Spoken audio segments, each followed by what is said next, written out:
So today I want to talk about how Ohio State can still get to the top recruiting class of all time, and all that's coming up after the bumper. Don't be cornering me. Hold up. Time. You gotta help me with that corner shit. What's up, kinfolk? It's RJ Young. I am not on a step mill. Consider hitting the like and subscribe button because I upload a video every single day.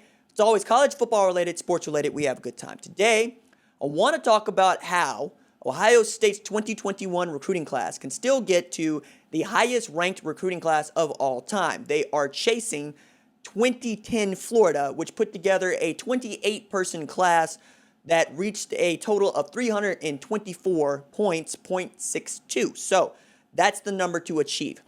Looking at how things go today, Ohio State has the number one class in the 247 Sports Composite by a large margin. We're talking about more than 38 points ahead of number 2, North Carolina, with the same number of recruits. Ohio State sits at 299.90, and UNC sits at 261 and change. Oregon and Alabama and LSU can each challenge because they still have room enough in the boat to challenge, but it looks like Ohio State could put this thing away and put it away pretty quickly with just 1, 2, or 3 high-value recruits committing to the class.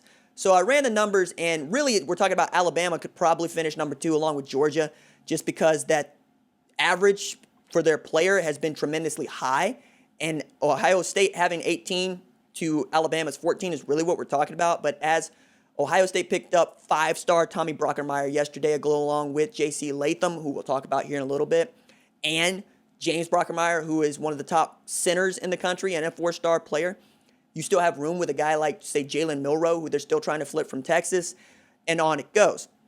But looking at Ohio State and knowing that Jordan Hancock has reopened his recruitment and Ohio State's coming after him hard, and you heard the interview on this channel where he did a really outstanding job of outlining what he's looking for schools, Ohio State, Alabama both fit into the category for places that he might entertain. Okay, so if you add Jordan Hancock to Ohio State, you get to 305.37 with 19 commits in the boat, put them back over that 300 mark threshold that they had when Devontae Smith was still in the Ohio State recruiting class. He since reopened his recruitment and committed to play at the University of Alabama.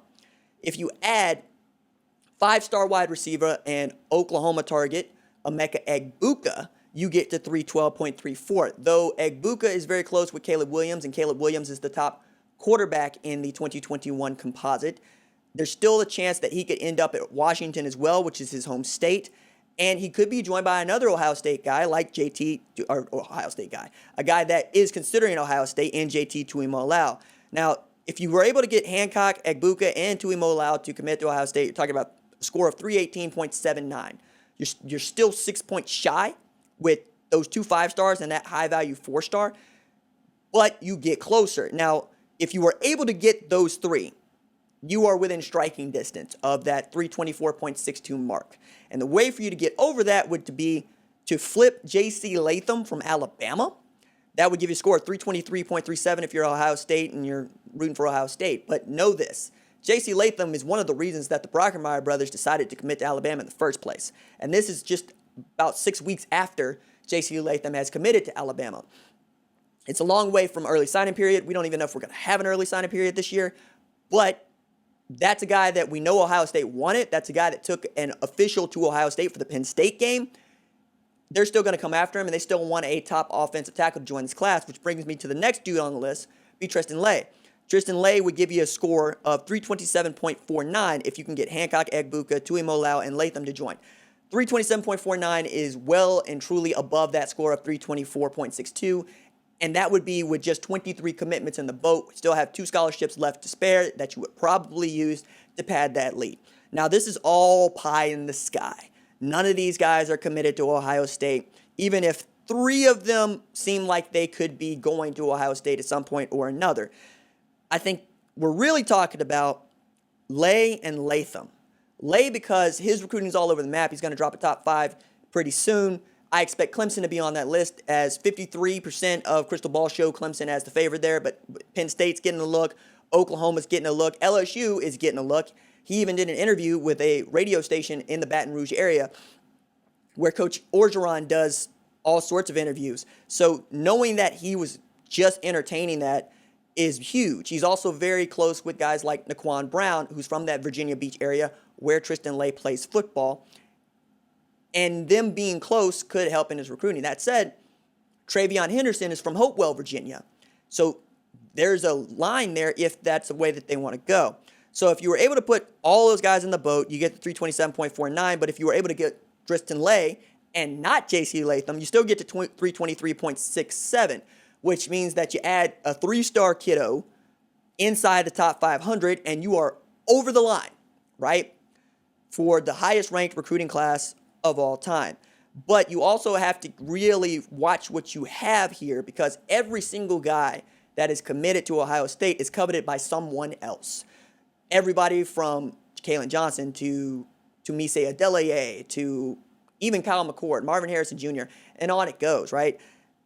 There's a bunch of guys in that boat that could change programs. But if they all decided to go to Ohio State, you're talking about 2022, 2023 being years for which we're talking about Ohio State the way that we're talking about them now, which is competing for a college football playoff spot and a national championship, even if their schedule is loaded. And last year, that's the thing about Ohio State. Their schedule was loaded. Their schedule included 4 teams that played for conference championships and 2 teams that won them, en route to barely losing to a Clemson team that got ran by LSU. But if Paycom Jim Thorpe Award finalist Jeff Okuda's incomplete pass is an interception or a fumble, that changes that game. If Chris Olave doesn't slip or break off his route, that changes that game. There's just little things that have to go their way. The only teams to watch right now for me are Oregon, who is in on Corey Foreman and JT Tuimoloau, and if they get those 2 top 5-star players, that could end it for Ohio State. But if you were able to get Hancock, Egbuka, and Leigh, you still got a shot, right? Or Latham, you got a shot. The other team to watch, of course, is Alabama. They can get Milroe, and they're able to continue to add top 4 and 5-star players. It's going to be just fine for them. I'm really interested to see how this all goes, especially knowing that UNC at 261.90 is still dependent on Tony Grimes being a part of that class as a 5-star recruit. He is going to reclassify for 2020. So I'm not sure that he's going to count toward the 2021 tally, though I think he should, because he was recruited as, one, a part of the 2021 tally, and it wasn't like he was being recruited in the way that he's being recruited now last year.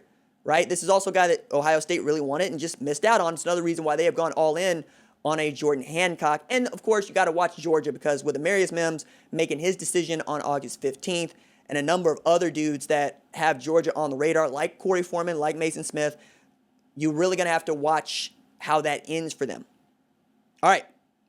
That's it for me. Deuces.